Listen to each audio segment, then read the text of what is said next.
Michael Roman, alleged that Fani Willis, Nathan Wade were having a personal relationship and that she was financially benefiting from that. Since those claims came out a little more than a month ago, there has been a flurry of just filings and motions and allegations going back and forth. This is the first time, however, that a judge is actually going to hear evidence. So this is kind of the moment where the rubber hits the road when you talk about the things that has upended this Georgia case, or at least certainly thrown it for a loop. And now finally evidence will come to bear. So the hearing gets underway at 9:30 this morning. This is an evidentiary hearing. As for what we can expect to happen, it's first important to note that Ashley Merchant, the attorney for Michael Roman, says that she has witnesses who will, one, talk about the timing of the relationship, when that began. I know Danny's going to get into that a little bit later, but also talk about what financial benefit came to the DA. That's what they're alleging all along.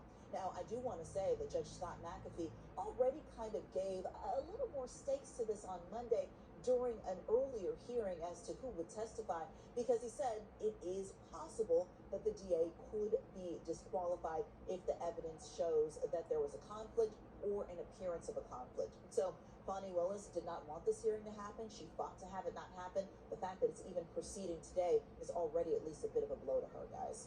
Danny, as Blaine just mentioned, a key part of this is the timing of this relationship. When did it start? Why is that so crucial here?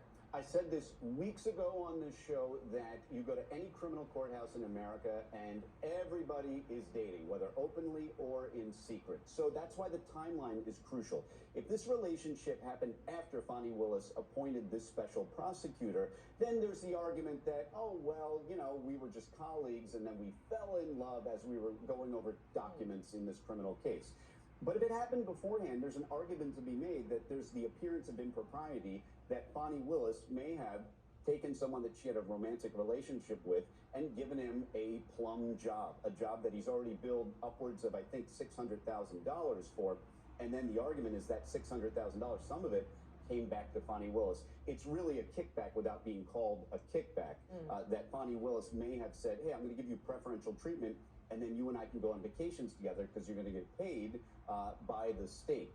It is a critical inquiry. If the relationship already existed when he was appointed, that is a decent argument. If it came up afterwards and then they became romantically intertwined after the appointment, then the argument weakens. But look, I mean, the judge already indicated there could be the appearance of impropriety. He's looking for that. So the defense here has a shot. Blaine, you already mentioned some of the people we could hear from today. Any other witnesses we're expecting to hear from? Could Willis and Wade take the stand?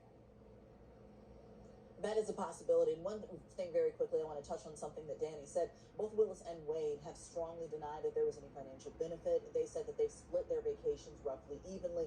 So basically, they're very much pushing back on this. And Willis's team all along has said that this is nothing but tabloid fodder. So that's the stance coming from the DA's office. Now, as for who could take the stand today, both Willis and Wade have been subpoenaed. They fought to quash those subpoenas, and the judge on Monday said he's not going to do it just yet. He wants to wait to see what happens once this hearing gets underway. So who we're expecting to hear from either first or very near the top of this hearing is a former law partner of Nathan Wade's and somebody who represented him for a short period of time during his divorce proceedings.